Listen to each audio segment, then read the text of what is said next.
तो समान अध्ययन में भारतीय राज्य व्यवस्था के एक बहुत महत्वपूर्ण टॉपिक के बारे में पढ़ेंगे। केवल अनुच्छेद 32 को आज समझने का प्रयास करेंगे।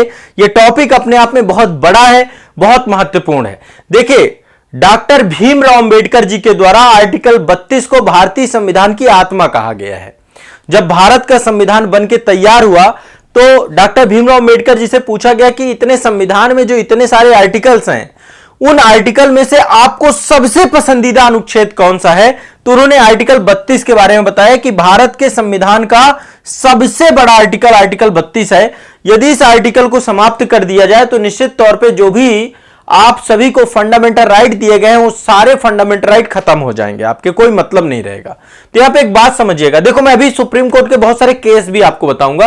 ये बहुत इंटरेस्टिंग टॉपिक है और यहां पे हम रिट पिटीशन सारी देखेंगे कि बंदी प्रत्यक्षीकरण क्या है, परमादेश क्या है, अधिकार प्रक्षा क्या है, उत्प्रेषण रिट क्या है, प्रतिषेध रिट क्या है। ये बच्चों को नहीं समझ में आती है। आप लोग हमेशा कंफ्यूज रहते हो। आज से कंफ्यूजन खत्म, आज से टॉपिक आसान, आज से टॉपिक आपके दिमाग में बैठ जाएगा। एक क्वेश्चन पूछा जाता है, भारतीय संविधान की आत्मा क्या है? इससे क्वेश्चन बहुत बार पूछा गया है, पीसीएस में भी और आईएएस में भी। देखो, वैसे तो भारतीय संविधान की आत्मा प्रस्तावना को कहा जाता है। किसको? प्रस्तावना को।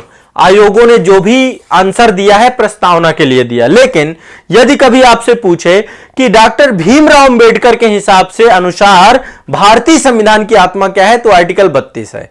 एक क्वेश्चन तो आपको यह क्लियर कर लेना है, ठीक है, दिमाग में बैठा लेना है। भारतीय संविधान की आत्मा प्रस्तावना है, क्योंकि प्रस्तावना में संविधान का दर्शन है, संविधान की कुंजी है, संविधान की हर एक बात यहां पे लिखी गई है। तो प्रस्तावना को उस हिसाब से हम बोलते हैं, लेकिन डॉक्टर भीमराव अंबेडकर जी के द्वारा आर्टिकल 32 को बोला गया, ठीक है। अब एक चीज समझिएगा, आर्टिकल 32 जुड़ा हुआ है आपके न्यायपालिका से, है तो ये फंडामेंटल राइट से जुड़ा हुआ। आर्टिकल 32 है क्या है? एफआर है, फंडामेंटल राइट है, मौलिक अधिकार है आपका। देखिए, भाग 3 में आपके मौलिक अधिकार दिए गए हैं। टोटल 6 मौलिक अधिकार आपको प्रदान किए गए हैं। एक तो समानता का अधिकार आर्टिकल 14 से लेकर 18 तक, दूसरा स्वतंत्रता का अधिकार आर्टिकल 19 से लेकर के 22 तक, शोषण के विरुद्ध अधिकार आर्टिकल 23 और 24, धार्मिक स्वतंत्रता का अधिकार 25 से लेकर के 28 तक, फिर आपका जो संस्कृति संरक्षण का अधिकार है आपका वो है आपका अल्पसंख्यकों के लिए दिया गया है, वो आपका आर्टिकल 29 और 30 है। पहले आपका जो है संपत्ति का अधिकार होता था वो समाप्त हो चुका है, 44वें संविधान संशोधन द्वारा उसे खत्म कर दिया गया है। आर्टिकल 31 होता था पहले आपका। अब जो है आपका आर्टिकल 32 जो है वो संवैधानिक उपचारों का अधिकार है। तो आर्टिकल 32 है संवैधानिक उपचारों का अधिकार। क्या है? संवैधानिक उपचारों का अधिकार। तो आज इस आर्टिकल को डिकोड करेंगे हम। क्या करेंगे? डिकोड करेंगे। अब ये आर्टिकल एक फंडामेंटल राइट है। क्या है? Fundamental right. ये पावर किसको देता है? न्यायपालिका को। न्यायपालिका, न्यायपालिका में किसको पावर देता है? ये सुप्रीम कोर्ट को, डायरेक्ट सुप्रीम कोर्ट को अथॉरिटी देता है। क्या अथॉरिटी देता है? कि जो फंडामेंटल राइट है आपके, है ना, चाहे वो समानता का अधिकार हो, चाहे वो स्वतंत्रता का अधिकार हो, चाहे वो आपका शोषण के विरुद्ध अधिकार हो, चाहे वो धार्मिक स्वतंत्रता का अधिकार हो, चाहे वो आपका शिक्षा एवं संस्कृति के संरक्षण का अधिकार हो, इन सभी अधिकारों को प्रोटेक्ट किसके तहत किया जाएगा? आर्टिकल 32 के तहत। और आप सीधा, यदि आपके किसी भी फंडामेंटल राइट का वायलेशन होता है तो आप सीधा सुप्रीम कोर्ट जा सकते हैं आर्टिकल 32 के तहत।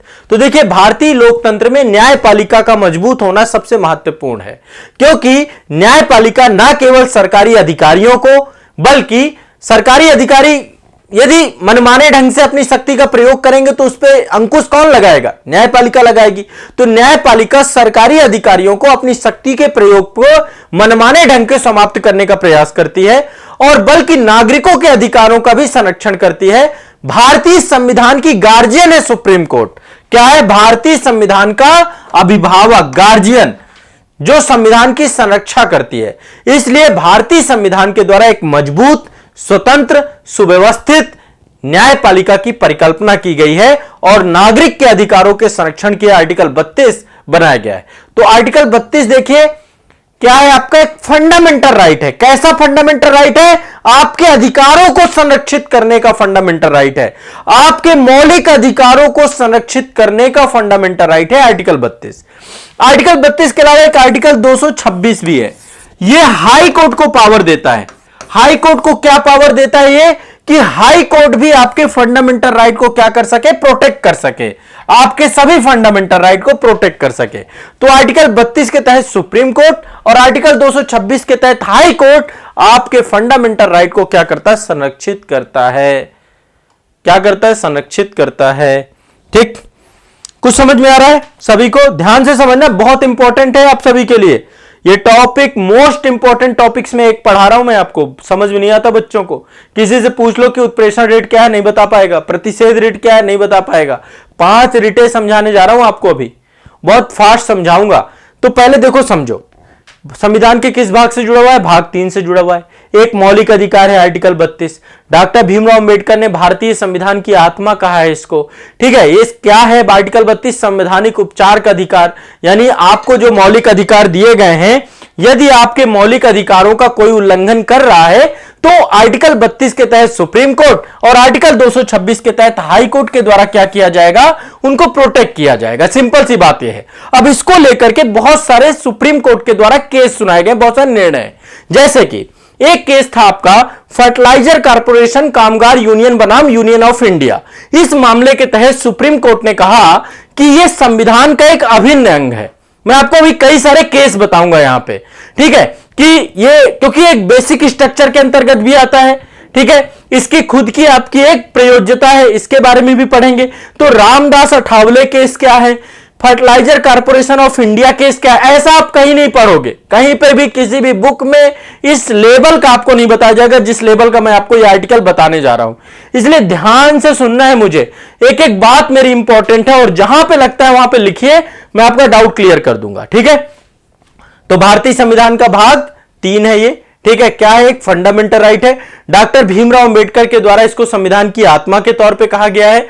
और संवैधानिक उपचार के अधिकार के अंतर्गत यदि आपके मौलिक अधिकारों को कोई भी व्यक्ति समाप्त करता है, राज्य समाप्त करता है, यदि सरकार के द्वारा आपके मौलिक अधिकारों का उल्लंघन किया जाता है, आपकी समानता के अधिकार का उल्लंघन होता है, आपकी स्वतंत्रता के अधिकार का उल्लंघन होता है, आपके शोषण के विरुद्ध अधिकार का उल्लंघन होता है, आपके धार्मिक स्वतंत्रता के अधिकार का उल्लंघन होता है, आपके शिक्षा संस्कृति के अधिकार के उल्लंघन होता है, तो आर्टिकल 32 का प्रयोग किया जा सकता है और आपके अधिकारों को संरक्षण प्रदान किया जा सकता है। यदि आर्टिकल 32 ना हो तो ये तो मात्र शब्द मात्र लिखे हुए हैं, क्योंकि इनका उपचार तो 32 के तहत ही किया जा रहा है ना। तो इसलिए ये आपका मौलिक अधिकारों का प्रवर्तन करवाने के लिए, उनका इन्फोर्समेंट कराने के लिए सर्वोच्च न्यायालय का दरवाजा कोई भी व्यक्ति खटखटा सकता है। ठीक है, तो आर्टिकल 32 आपको ध्यान रखना है क्या है। अब आर्टिकल 32 के बारे में थोड़ा सा मैं कुछ चीजें आपको बता देता हूं। सबसे पहली बात, आर्टिकल 32 में कई सारे सब क्लॉज हैं। जैसे कि आर्टिकल 32 का सब क्लॉज को लेकर के, एक मिनट, एक जरूरी फोन है, मैं अभी आपको जस्ट कॉल करता हूं। हेलो, हाँ जी सर। नमस्कार सर, मैं क्लास में हूँ, कुछ बहुत अत्यावश्यक है, या मैं करूँ आपको बस आधे घंटे में क्लास? हाँ, मैं आपको बैक कॉल करता हूँ। ठीक है,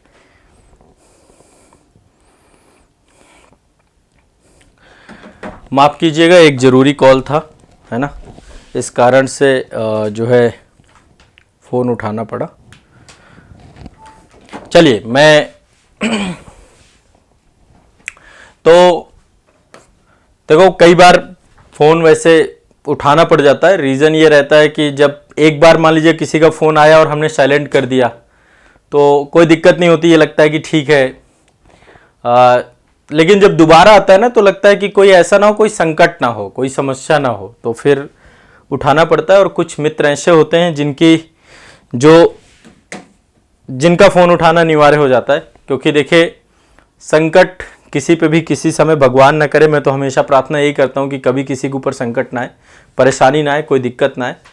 और हमेशा जब किसी का फ़ोन आए तो बड़े उत्साह के साथ बात करें, लेकिन तब भी फ़ोन उठाना चाहिए। वैसे मेरे साथ कमी बहुत होता है कि मैं फ़ोन बहुत कम उठाता हूँ, लेकिन फिर भी। तो चलिए, माफ़ कीजिएगा। चलिए ये जो है आपका ये बहुत महत्वपूर्ण जो है आर्टिकल है आपका, इसके बारे में चर्चा कर रहे थे। तो मैं एक बार थोड़ा सा इसको समझाता हूं। मैं बहुत सारे आपको केस बताऊंगा, यहाँ पे मल्टीपल केस बताऊंगा, ठीक है, बहुत सारे केस बताऊंगा और ये आर्टिकल आपको दिमाग में बैठा दूंगा। तो आर्टिकल 32 में कई सारे सब क्लॉज हैं, जैसे कि आर्टिकल 32(1) ये क्या कहता है, आर्टिकल 32(2) ये क्या कहता है, आर्टिकल 32(3) ये क्या कहता है, आर्टिकल 32(4) ये क्या कहता है। ये सब क्लॉज है, इसमें एक एक सब क्लॉज समझते हैं। देखो आर्टिकल 32(1) में क्या कहा गया है। आर्टिकल 32(1) में कहा गया है कि भारतीय संविधान का भाग 3 के तहत मौलिक अधिकारों का यदि आपका उल्लंघन होता है तो आप सर्वोच्च न्यायालय का दरवाजा खटखटा सकते हैं। तो सीधे कहता है कि आप सुप्रीम कोर्ट जाइए सीधा, यदि मौलिक अधिकारों का कोई उल्लंघन कर रहा है तो आप सीधा सुप्रीम कोर्ट जा सकते हैं, वहां पे आपके फंडामेंटल राइट का प्रोटेक्शन दिया जाएगा 32 के तहत। यानी कि इसके लिए अलग से पूरा का पूरा आपका रिट पिटीशंस होती हैं जब आपके एफआर का किसी भी तरीके से उल्लंघन होता है, ठीक है। दूसरा है आपका आर्टिकल 32(2), ये कह रहा है कि सुप्रीम कोर्ट मौलिक अधिकारों को लागू करवाने के लिए निर्देश जारी कर सकती है, आदेश जारी कर सकती है, रिट जारी कर सकती है। 5 प्रकार की रिटों की बात यहां पे की गई है। पहला है बंदी प्रत्यक्षीकरण, प्रत्यक्षीकरण नंबर 1। नंबर 2 है परमादेश, परमादेश। नंबर 3 है अधिकार परीक्षा, अधिकार परीक्षा, ठीक है। इसके बाद है नंबर 4 है आपका उत्प्रेषण, प्रेषण। नंबर 5 है आपका अधिकार परीक्षा, उत्प्रेषण और प्रतिषेध, प्रतिषेध, ठीक है। तो ये आपकी 5 रिट है टोटल, ठीक है। बंदी प्रत्यक्षीकरण, परमादेश, अधिकार परीक्षा, उत्प्रेषण और प्रतिषेध, ठीक है। ये 5 रिटें हैं आपकी। अब तीसरी रिट जो आपका इसका तीसरा, इसमें तो बोला गया सुप्रीम कोर्ट रिट जारी कर सकता है दूसरे क्लॉज में। तीसरा जो क्लॉज है वो कह रहा है कि संसद को यह पावर दी जाती है कि वो मतलब कि जो न्यायालय है, संसद के पास यह पावर है कि वो जो है भारत के भीतर के अन्य किसी भी न्यायालय को रिट जारी करने की शक्ति प्रदान कर सकता है। मतलब कभी आपसे इंटरव्यू में एक क्वेश्चन पूछा जाए कि क्या फंडामेंटल राइट को प्रोटेक्ट करने का अधिकार केवल सुप्रीम कोर्ट के पास है, तो आप कहेंगे जी हां सुप्रीम कोर्ट के पास है, आर्टिकल 226 के साथ हाई कोर्ट के पास है। लेकिन संसद के पास यह पावर है, यदि वो चाहे तो कानून बना करके वो भारत के अधीनस्थ न्यायालयों को भी अधिकार दे सकती है। तो संसद द्वारा कानून बनाकर इस अधिकार को बढ़ा देना, ठीक है। अभी तक संसद ने ऐसा कोई कानून नहीं बनाया है, तो संसद द्वारा, ठीक है, एफआर को लागू कराने के लिए, फंडामेंटल राइट को लागू करवाने के लिए क्या कर सकती है, कानून बनाया जा सकता है। आर्टिकल 32(3) ये कहता है आपका, ठीक है। इसके बारे में चर्चा है।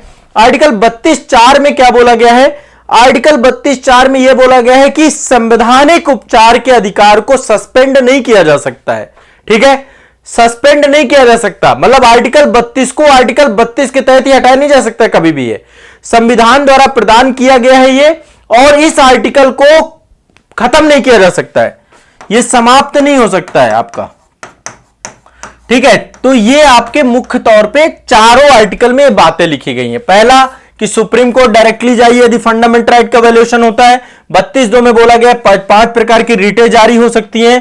32(2) में बोला गया कि संसद द्वारा एफआर के लिए कानून बना करके ये शक्ति स्थानीय न्यायालय, अधीनस्थ न्यायालयों को भी दी जा सकती है। और चौथा है कि इसको समाप्त नहीं किया जा सकता, खत्म नहीं किया जा सकता, ठीक है। अब इसको लेकर सुप्रीम कोर्ट के बहुत सारे केस हैं। एक केस था आपका फर्टिलाइजर कारपोरेशन कामगार यूनियन बनाम यूनियन ऑफ इंडिया, ठीक है। फर्टिलाइजर कारपोरेशन कामगार यूनियन बनाम यूनियन ऑफ इंडिया, ठीक है। एक केस ये है आपका। इस केस में आर्टिकल 32 के तहत सर्वोच्च न्यायालय ने कहा कि सर्वोच्च न्यायालय को प्रदान की गई संविधान के अभिन्न शक्ति है और यह संविधान की मूल संरचना है, इसको समाप्त नहीं कर सकते। संविधान का क्या है, बेसिक स्ट्रक्चर है, इसको समाप्त नहीं कर सकते। फिर इसके बाद एक केस था आपका रामदास अठावले बनाम यूनियन ऑफ इंडिया केस, ठीक है। इसमें भी यह बोला गया कि मौलिक अधिकारों के प्रवर्तन का जहां पे सवाल है तो वहां पे आर्टिकल 32 लागू होगा, बाकी किसी अन्य जगह पे लागू नहीं होगा। मतलब आर्टिकल 32 का संबंध केवल एफआर से है, फंडामेंटल राइट से है केवल इसका संबंध, अन्य किसी चीज के लिए नहीं जा सकते आर्टिकल 32 के तहत। ठीक है, रामदास अठावले बनाम यूनियन ऑफ इंडिया वाद में सुप्रीम कोर्ट ने क्या कहा कि आर्टिकल 32 उन मामलों में ही लागू होगा जहां पर जो है मौलिक अधिकारों का प्रश्न उठता है। ठीक है, एक मामला ये आया था आपका। एक मामला और आया था आपका नैनसुख दास बनाम स्टेट ऑफ उत्तर प्रदेश का मामला। ठीक है, इस मामले में बोला गया आर्टिकल 32 जो है बहुत ज्यादा संकीर्ण है, बहुत ज्यादा नैरो है, यह केवल भारतीय संविधान के भाग 3 को ही प्रदान किया गया है। मौलिक अधिकारों का उल्लंघन होगा तो 32 लगेगा, बाकी नहीं लगेगा। यह ध्यान रखना है। सुप्रीम कोर्ट जाने के लिए केवल 32 का सहारा तब आप लेंगे जब आपके मौलिक अधिकारों का प्रवर्तन हो। ठीक है, अच्छा, तो यह बात भी बोली गई कि अच्छा ठीक है, क्या केवल ये राज्य के खिलाफ है, क्या केवल ये राज्य के खिलाफ है या ये निजी व्यक्ति के खिलाफ भी मिल सकता है? तो सुप्रीम कोर्ट ने कहा कि हां, यह निजी व्यक्ति के खिलाफ भी मिल सकता है। एक केस आया था आपका पीयूडीआर बनाम यूनियन ऑफ इंडिया मामला। पीयूडीआर बनाम यूनियन ऑफ इंडिया। ठीक है, यूनियन ऑफ इंडिया। तो इस केस में क्या था, इस केस में जो है यह बोला गया कि यदि निजी व्यक्तियों के खिलाफ भी यह लागू हो गया, यदि निजी व्यक्ति भी, कोई प्राइवेट संस्था भी फंडामेंटल राइट का वायलेशन करती है तो उनके खिलाफ भी लागू किया जा सकता है। ठीक है, तो यह कुछ महत्वपूर्ण पक्ष है और इसको लेकर सुप्रीम कोर्ट के द्वारा बहुत सारी बातें कही गई। ठीक है, अब इसी के तरह आपका आर्टिकल 226 है। आर्टिकल 226 के तहत उच्च न्यायालयों को भी यह राइट है कि वो क्या कर सके, रिट जारी कर सके। बंदी प्रत्यक्षीकरण रिट, परमादेश रिट, जो है आपका अधिकार परीक्षा रिट, जो उत्प्रेषण रिट, कोई भी रिट है, वो सारी के रिट है वो यूज कर सकते हैं। ठीक है, आपके फंडामेंटल राइट को प्रोटेक्ट करने के लिए। ठीक है, तो आर्टिकल 226 में भी आपका फंडामेंटल राइट प्रोटेक्शन हो सकता है। लेकिन देखिए, आर्टिकल 26 में कोई अन्य मामले में भी आर्टिकल 26 के तहत जा सकते हैं। आर्टिकल 32 केवल फंडामेंटल राइट तक सीमित है। यहां पे ध्यान रखिएगा, आर्टिकल 226 थोड़ा सा बड़ा हो जाता है। आर्टिकल 32 और आर्टिकल 226 में जहां अंतर की बात करते हैं, तो आर्टिकल 32 केवल मौलिक अधिकार, केवल मौलिक अधिकार के उल्लंघन में ही आप जा सकते हैं। मौलिक अधिकार आपका उल्लंघन होगा तो आप जा सकते हैं, कहां जा सकते हैं, सुप्रीम कोर्ट। ठीक है, ओनली मौलिक अधिकार। लेकिन इसमें दो तरीके से है, एक तो आपका कोई भी मौलिक अधिकार का उल्लंघन हो रहा है तो आप जा सकते हैं कहां पे, आप जा सकते हैं हाई कोर्ट में। और यदि आपके किसी अन्य अधिकार, किसी विधिक अधिकार का उल्लंघन हो रहा है या कानूनी अधिकार का उल्लंघन हो रहा है तो आर्टिकल 226 के तहत आप हाई कोर्ट जा सकते हैं और इसके तहत भी रिट जारी हो सकती है। मौलिक अधिकार के लिए भी रिट जारी हो सकती है और आपका विधिक अधिकार के लिए भी रिट जारी हो सकती है। तो यह देखा जाए तो यह 226 ज्यादा ब्रॉड है आर्टिकल 32 से। ठीक है, इस बात को ध्यान में रखिएगा। मतलब ये कई बार पूछता है कि दोनों में क्या अंतर है, तो उच्च न्यायालय जो है मौलिक अधिकारों के प्रवर्तन के अंतर्गत निदेश, आदेश, निर्देश, रिट जारी कर सकती है। साथ साथ कानूनी अधिकार जो आपके हैं, लीगल राइट जो आपके हैं, उनके प्रवर्तन के लिए भी आर्टिकल 226 के तहत रिट जारी कर सकती हैं, उनके लिए भी पावर है। ठीक है, सुप्रीम कोर्ट केवल फंडामेंटल राइट के तहत। ठीक है, अब बात करते हैं रिट की। देखो 5 प्रकार की रिटें होती हैं। ये देखिए आप, संवैधानिक उपचारों का अधिकार अपने आप में कोई अधिकार ना होकर के मौलिक अधिकारों की रक्षा करता है। इसके अंतर्गत व्यक्ति मौलिक अधिकारों के हनन की अवस्था में न्यायालय की शरण ले सकता है।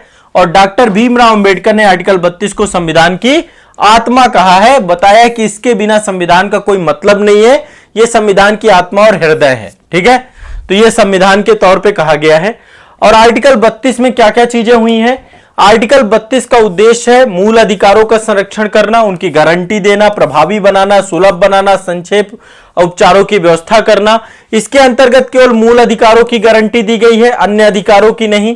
ठीक है, आर्टिकल 32 के तहत केवल मूल अधिकारों की संरक्षा की जाएगी और इसके तहत भारतीय संविधान द्वारा सर्वोच्च न्यायालय और उच्च न्यायालय के अधिकारों की रक्षा के लिए लेख निर्देश जारी करने का अधिकार प्राप्त है आपका। सर्वोच्च न्यायालय आर्टिकल 32 के तहत, उच्च न्यायालय आर्टिकल 226 के तहत। ठीक है, फंडामेंटल राइट को आपके प्रोटेक्ट करेगा।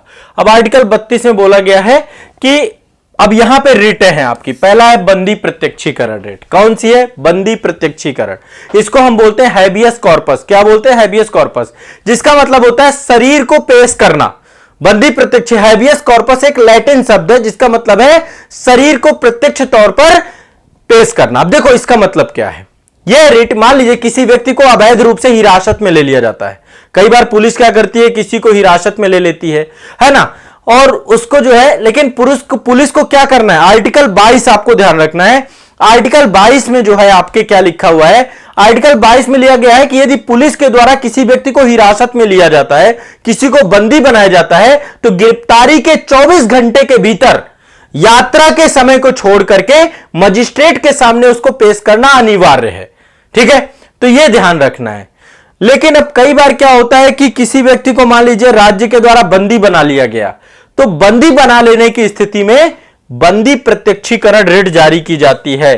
ठीक है, गिरफ्तारी का आदेश जारी करने वाले अधिकारी को यह आदेश देता है कि बंदी व्यक्ति को न्यायाधीश के सामने उपस्थित कराए, उसकी कैद की वजह को बताए, और न्यायाधीश अगर उसके कारणों से असंतुष्ट हो जाता है तो बंदी को छोड़ने का हुक्म जारी करता है। तो कई बार पुलिस के द्वारा जो गिरफ्तारी की जाती है, यदि उस गिरफ्तारी में न्यायालय को सूचित नहीं किया जाता 24 घंटे के अंदर, उसको बंदी बना के रखा जाता है, तो ऐसे में बंदी प्रत्यक्षीकरण की रिट जारी होती है। एक चीज और ध्यान रखिएगा, बंदी प्रत्यक्षीकरण की रिट एक तो वो व्यक्ति खुद जारी कर सकता है या उसके बिहाफ में कोई दूसरा व्यक्ति जारी कर सकता है, क्योंकि आपको पता है वो तो ऑलरेडी बंदी है। तो यदि उसका वकील जारी करता है या कोई दूसरा व्यक्ति भी शिकायत कर सकता है, कोर्ट जा सकता है कि भाई बंदी बनाया गया एक व्यक्ति को, और उसको जो है, तो राज्य के द्वारा यदि किसी व्यक्ति को बंदी बनाया जाता है तो उसको जो है न्यायाधीश के द्वारा उस अधिकारी को आदेश दिया जाता है, वारंट जारी किया जाता है, रिट जारी की जाती है कि आप उस बंदी को मेरे सामने सशरीर पेश करिए। ठीक है, ध्यान में ये समझ में आया। बंदी प्रत्यक्षीकरण का मतलब है बंदी को प्रत्यक्ष मेरे सामने लाइए, सिंपल सी तौर पे। ठीक है, ये आपको ध्यान रखिएगा। तो ये एक तरीके से जो अदालत है वो हिरासत की वैधता को जो है बताती है। इसको मतलब कि ये इसके लिए एक केस आपका था शीला बरसे बनाम स्टेट ऑफ महाराष्ट्र केस, और उसमें कहा गया था कि यदि कोई व्यक्ति हिरासत में लिया गया है, अपने लिए बंदी प्रत्यक्षी की रिट की प्रार्थना करने में असमर्थ है, और तो कोई दूसरा व्यक्ति भी उसके लिए प्रार्थना कर सकता है जारी कर, शीला बरसे बनाम स्टेट ऑफ महाराष्ट्र केस। ठीक है, तो ये आपको दिमाग में बैठा लेना, बंदी प्रत्यक्षीकरण आप समझ गए होंगे। बहुत सारे और भी मामले हैं। ठीक है, दूसरा है परमादेश, इसको बोलते हैं मैंडमस रिट। अब मैंडमस रिट का मतलब क्या है, परमादेश का मतलब क्या है, इसको ध्यान से समझने का प्रयास करिए। मैंडमस का मतलब होता है, यह भी एक लैटिन शब्द है जिसका मतलब है हम आज्ञा देते हैं। ठीक है, कोर्ट क्या कहता है, हम आज्ञा देते हैं। ठीक है, अब आज्ञा देने की जरूरत क्या है। परमादेश रिट का मतलब हाई कोर्ट के द्वारा, उच्च न्यायालय के द्वारा या उच्चतम न्यायालय के द्वारा कोई भी निचला प्राधिकरण, ठीक है, कोई भी निचला प्राधिकरण या सार्वजनिक सरकारी संस्थान जहां पर कोई भी व्यक्ति अपने कर्तव्य पालन से विमुख हो जाता है, कोई भी अधिकारी अपना काम नहीं करता उसको जिस काम के लिए उसको नियुक्त किया गया है, तो आयोग कोर्ट के द्वारा क्या किया जाता है, उसको जो है क्या किया जाता है, उसके कानूनी दायित्वों के निर्वहन के लिए, कानूनी कर्तव्यों को प्रभावी करने के लिए, कानूनी कर्तव्यों को करने के लिए परमादेश दिया जाता है। कि इसके तहत न्यायालय अधिकारी को आदेश देती है कि अपने कार्य को करे जिस क्षेत्र के लिए उसको रखा गया है। तो ये बहुत इंपॉर्टेंट रिट है, किसी भी अधिकारी के मनमानापन को यह समाप्त करने के लिए रिट रखी गई है। ठीक है, अधिकारी को आदेश देते हैं कि वो जो कार्य के लिए रखा गया उसको करे। इसके बाद तीसरी रिट है अधिकार प्रक्षा, क्यों वारंटो रिट। ठीक है, अधिकार प्रक्षा। ठीक है, अब देखो एक थोड़ा सा परमादेश के बारे में दो तीन चीजें और बता देता हूं कि परमादेश रिट कब जारी की जाती है। जैसे मान लीजिए कोई अधिकारी है जो अपनी शक्ति का दुरुपयोग कर रहा है, कोई अपने शक्ति के दायरे के बाहर जाकर के काम कर रहा है, कोई इस समय कोई बहुत जरूरी काम है उसकी अनदेखी कर रहा है, कोई ऐसे कार्यों को कर रहा है जिनकी जरूरत ही नहीं है, कोई ऐसा कार्य कर रहा है जो दुर्भावनापूर्ण है, तो ऐसे कोई भी कार्य अधिकारी के द्वारा किया जाएगा तो कोर्ट के द्वारा परमादेश रिट जारी की जा सकती है, ध्यान रखिएगा। लेकिन कई बार परमादेश रिट जारी भी नहीं होती है। जैसे मान लीजिए कई बार कोई कार्य ऐसा होता है जो विवेकाधीन होता है, तो विवेकाधीन मामले में परमादेश रिट जारी नहीं होती है। कई बार कर्तव्य कॉन्ट्रैक्ट होता है, अनुबंध होता है, उससे भी जो है आपका जो है परमादेश रिट जारी नहीं होता है, तो वो अलग मैटर है। तो परमादेश रिट आपका मतलब जब कोई अधिकारी अपने कर्तव्य से विमुख हो तो उसको परमादेश रिट के तौर पे उसको ध्यान में रखना है। ठीक है, क्लियर रखना है ये चीज। अब अगली चलते हैं अधिकार पक्षा, यानी कि आपका क्यो वारंटो। ठीक है, क्यो वारंटो क्या है? क्यो वारंटो का मतलब है कि आपका क्या प्राधिकार है। ठीक है, आपका क्या प्राधिकार है, मतलब किस अधिकार से आप ये पद पर है या किसी, देखिए बहुत सारे लोग ऐसे हैं जो कि सार्वजनिक पदों पर बड़े बड़े लोगों को बैठाया जाता है। ठीक है, अब मान लीजिए कोई व्यक्ति ऐसा है जिसका उस पद के योग्यता नहीं है और इसके बावजूद भी उस पद पर बैठ गया है। ठीक है, तो सार्वजनिक पद का जब दुरुपयोग होता है तो यह रेट जारी की जाती है जिसका नाम है अधिकार पक्षा। क्या नाम है इसका? अधिकार पक्षा। एक बार मुझे बताओ, समझ में आ रहा है ना आपको? ये सब समझ में आ रहा है सभी को कि नहीं समझ में आ रहा है? एक बार स्पष्ट करें, समझ में आ रही हैं चीजें आपको सभी को? कोई दिक्कत तो नहीं है?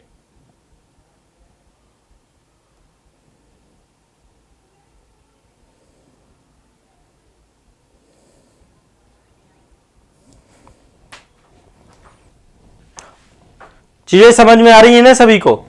तीसरी रेट है आपके अधिकार पक्ष। तो अधिकार पक्ष का मतलब क्या है कि किस अधिकार से आप पद पे है। यदि कोई सार्वजनिक पद है, सरकारी पद है, बड़ा पद है, उस पद पर यदि कोई व्यक्ति ऐसा बैठ जाता है जो उस पद के योग्य नहीं है, जिस पर उसका कोई अधिकार नहीं बनता है, तो ऐसे में कोर्ट के द्वारा एक रिट जारी की जा सकती है कि आप किस अधिकार से इस पद पर बैठ गए हैं।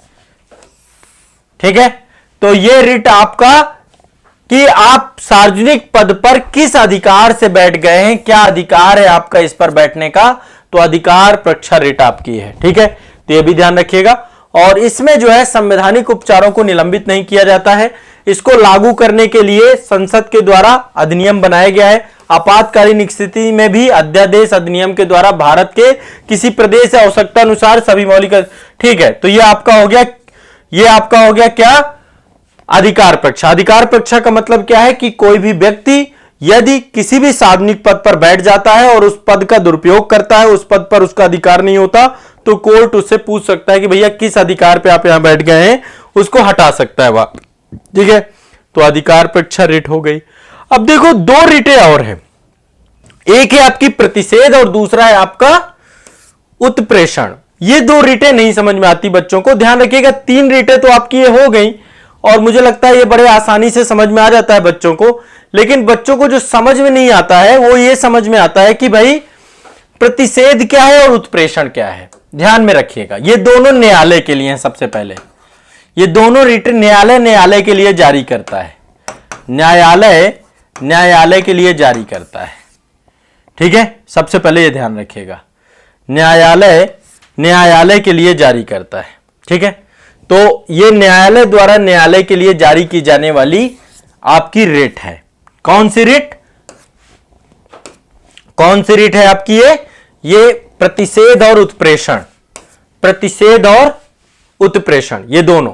ठीक है, एक आपकी सर्टियोररी है और दूसरा आपका प्रोहिबिशन है। ये दो रिटें हैं, प्रोहिबिशन मतलब प्रतिषेध और आपकी जो दूसरी है सर्टियोररी, ये है आपका उत्प्रेषण। तो न्यायालय के द्वारा न्यायालय को जारी किया जाता है। अब देखो दो मामले हो सकते हैं। मान लीजिए कोई केस है, कोई वाद है, इस वाद पर मान लीजिए अधीनस्थ न्यायालय के द्वारा कोई जो है फैसला सुनाया जा रहा है। अधीनस्थ न्यायालय के द्वारा अपने अधिकार क्षेत्र से बाहर जाकर के, अधिकार क्षेत्र के बाहर जाकर के इस केस की सुनवाई की जा रही है। एक तो हो सकता है कि उस केस की सुनवाई हो रही हो, दूसरा क्या हो सकता है कि वो केस पे निर्णय आ चुका हो। ये दो कंडीशन हो सकती हैं। पहला हो सकता है कि केस में अभी सुनवाई चल रही है, ट्रायल पे है केस। ठीक है, दूसरा हो सकता है कि उस पर डिसीजन आ चुका हो, निर्णय आ चुका हो। तो अब ये चूंकि अधिकार क्षेत्र के बाहर का मामला है, ठीक है, निचली अदालत के द्वारा गलत तरीके से किसी आदेश को जो है सुना जा रहा है। ठीक है, तो अब यहां पे ध्यान रखिएगा कि हाई कोर्ट के पास जब कभी ऐसी बात जाती है तो हाई कोर्ट क्या करेगा कि यदि सुनवाई चल रही है, अभी कोर्ट का निर्णय नहीं आया, सुनवाई चल रही है, तो प्रतिषेध रिट के द्वारा प्रतिषेध रिट यहां पर जारी की जाएगी, आपकी प्रतिषेध रिट यहां पे जारी की जाएगी और प्रतिषेध रिट जारी करके पूरे मामले को अपने पास बुला लिया जाएगा। हाई कोर्ट अपने पास उस मामले को बुला लेगा। ठीक है, जब सुनवाई चल रही हो, जब निर्णय नहीं आया हो, तब प्रतिषेध रिट होगी। और जब निर्णय आ चुका हो, कई बार क्या हो जाता है कि कोर्ट का निर्णय आ चुका है किसी केस के मामले में, तो ऐसे में फिर आपकी उत्प्रेषण रेट लगेगी। उत्प्रेषण रेट लगेगी। जब उत्प्रेषण रेट लगेगी तो क्या होगा, पूरा का पूरा निर्णय आपका क्या हो जाएगा, समाप्त कर दिया जाएगा और कार्यवाही पूरी की पूरी अपने पास हाई कोर्ट मंगवा लेगा। समझ पा रहे हो मेरी बात को? यदि सुनवाई चल रही है तो क्या होगा, सुनवाई चल रही है तो आपका प्रतिषेध रेट होगी और यदि निर्णय आ चुका होगा तो उत्प्रेषण रेट होगी। बहुत सिंपल सा मामला है। तो निचली अदालत के द्वारा अपने अधिकार क्षेत्र से बाहर जाकर के किसी आदेश को सुना जाता है तो आदेश को रद्द करने के लिए उत्प्रेषण रेट लाई जाती है, आदेश को खत्म करने के लिए। और यदि मामला चल रहा है तो उसको रुकने के लिए प्रतिषेध रिट या निषेध रिट लाई जाती है। ठीक है, अब इसी मुद्दे को यहां पे देख लीजिए, यहां पे मैं आपको और समझा देता हूं। बहुत सिंपल सा है मामला। तो पहली बात, ये दोनों रिट है, प्रतिषेध रिट और उत्प्रेषण रिट किससे जुड़ी हुई है, न्यायालय से। ठीक है, तो यह प्रतिषेध रिट किस लिए लाई जाती है कि किसी भी न्यायिक या अर्धन्यायिक संस्था के विरुद्ध जारी की जाती है।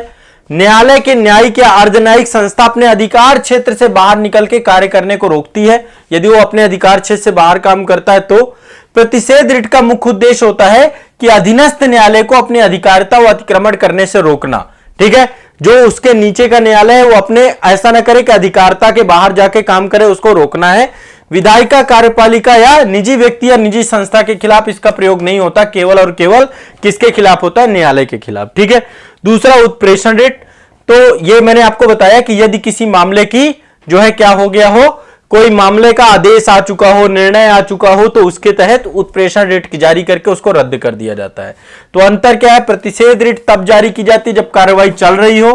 ठीक है, कार्रवाई को रोकने का उद्देश्य होता है। और उत्प्रेषण रेट तब जारी की जाती है जब निर्णय आ चुका हो, निर्णय को समाप्त करने के उद्देश्य से जारी की जा सकती है। ये आपकी 5 की 5 रिटें हो गई जो कि सुप्रीम कोर्ट के द्वारा, हाई कोर्ट के द्वारा आपके संविधान के क्या किया जाता है, आपके जो है अधिकारों को संरक्षित करने के लिए क्या किया जाता है, इनको जारी किया जाता है। ठीक है, तो ये आपकी रिट पिटीशन हो गई। 5 बंदी प्रत्यक्षीकरण, सशरीर बुलाना। ठीक है, बंदी को प्रत्यक्ष कराना। परमादेश का मतलब कि कोई भी अधिकारी अपने कार्य को ना करे, अधिकार क्षेत्र के अंतर जो ना हो। प्रतिषेध अधिकार परीक्षा का मतलब जो किसी पद पर, सार्वजनिक पद पर आ चुका हो तो उससे पूछना कि भाई आप किस अधिकार से आए हैं, किस प्राधिकार से आए हैं। प्रतिषेध का मतलब जब सुनवाई चल रही हो। उत्प्रेषण का मतलब जब निर्णय आ चुका हो। तो इन दोनों को समाप्त करने के लिए, रोकने के लिए जो है आपकी ये अलग अलग रिटें लाई जाती हैं। निश्चित तौर पे टॉपिक समझ में आ गया होगा, आपको समझ में आ गया होगा। समझ में आ गया कि नहीं आ गया बताओ? बहुत सिंपल सा है टॉपिक। आर्टिकल 32 के तहत ये 5 रिटें जारी होती हैं। आर्टिकल 32 निश्चित तौर पे समझ में आपको आ गया होगा। इन्हीं के तहत आपके सुप्रीम कोर्ट के द्वारा रिट जारी की जाती हैं। ठीक है, और आर्टिकल 226 देखो, आर्टिकल 32 फंडामेंटल राइट है और आर्टिकल 226 संवैधानिक अधिकार है, मतलब संविधान में उल्लेख किया गया है पर मौलिक अधिकार नहीं है। आर्टिकल 226, आर्टिकल 226 के तहत भी रिट जारी करने का अधिकार तो है ही है ना। एक चीज और ध्यान रखिएगा, आर्टिकल 32 को आपातकाल की जब घोषणा होगी तो इसको निलंबित किया जा सकता है, समाप्त किया जा सकता है, लेकिन बंदी प्रत्यक्षीकरण की रिट कभी भी आ सकती है। ठीक है, वो रिट को आपातकाल के दौरान भी जारी किया जा सकता है। ठीक है, लेकिन अब यहां पे 2 चीज समझिएगा, यहां पे थोड़ा एक अंतर भी आपको समझाता हूं। बेसिक यूपीएससी में थोड़ा सा पूछ लेता है कई बार। आर्टिकल 32 को क्या आपातकाल में समाप्त किया जा सकता है? बिल्कुल समाप्त किया जा सकता है, लेकिन बंदी प्रत्यक्षीकरण की रिट को समाप्त नहीं किया जा सकता। ठीक है, यह रिट इंपॉर्टेंट है, ध्यान रखिएगा, बहुत इंपॉर्टेंट रिट है। इसके बाद आर्टिकल 226 की जो आपका आर्टिकल है, यह क्या आपातकाल में समाप्त होगा? नहीं होगा, यह नहीं समाप्त होगा आपातकाल में, ध्यान रखिएगा। फंडामेंटल राइट समाप्त हो सकते हैं, आर्टिकल 226 आपातकाल के समय समाप्त नहीं किया जा सकता है। आर्टिकल 32 का दायरा सीमित है, आर्टिकल 226 का दायरा व्यापक है। आर्टिकल 226 फंडामेंटल राइट प्रोटेक्शन के साथ साथ आपके कानूनी अधिकारों के उल्लंघन के मामले में भी रिट जारी करने की शक्ति देती है। ठीक है, यह आपको दिमाग में बैठाना है। क्लियर है, स्पष्ट है। और आर्टिकल 32 वहां लागू होगा जो सर्वोच्च न्यायालय का अधिकार क्षेत्र होगा। आर्टिकल जो है आपका 226 वहां पे लागू होगा जहां पे उच्च न्यायालयों के पास अधिकार क्षेत्र है। ठीक, तो ये आपको ध्यान में रखना है। तो ये आपके बेसिक अंतर थे आपके इसके बारे में, और ये आपका पूरा का पूरा टॉपिक था। तो आज के लिए ये टॉपिक ही रखेंगे, बाकी आगे फिर मैं और बहुत सारे टॉपिक लेकर आऊंगा। एक बार मुझे बताइए कि आपको समझ में आया आर्टिकल 32? ठीक है, भारतीय संविधान की आत्मा डॉक्टर भीमराव अंबेडकर जी के हिसाब से।